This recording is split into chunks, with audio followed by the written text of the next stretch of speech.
Hey everyone, let's talk about your hip joints. The key question is, where are they?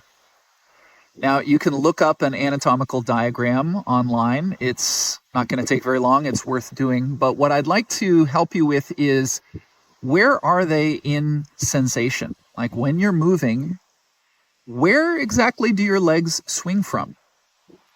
And it's not a precise thing because it's actually not always so easy to feel your hip joints, but there's a couple things you can do to make it clearer. And I think you'll find that it really makes walking or running or other movement a lot more comfortable. So one thing is, your right hip joint is more or less directly below your right ear, and your left hip joint is more or less below your left ear.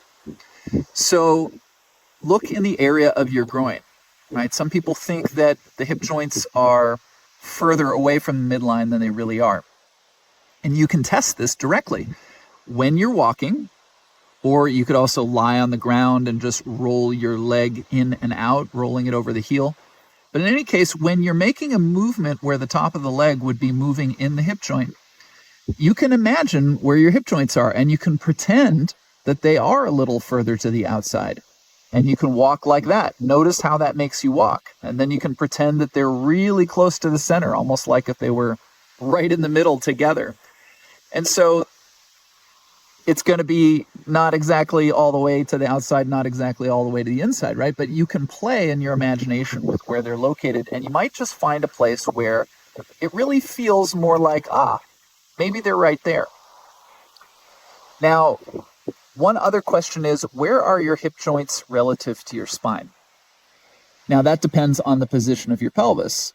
But if you were to do a little tilt with your pelvis so that the pubic bone goes up towards your head or it reaches down and back, you will be able to reposition your hip joints either behind your spine, directly under your spine, or even a little in front of your spine. Now, you should also do this to your own comfort. I'm not trying to prescribe exactly what you do, but you might be surprised to find out that when you are in a place where you can be comfortably upright with good posture, that you'll have some space in your belly and the hip joints are just a little behind your spine. Now, again, I invite you to test that out for yourself. When I say behind, how far behind? Well, play with it. But I think some of these little tricks might help you to find more comfort in your hips when you're in movement.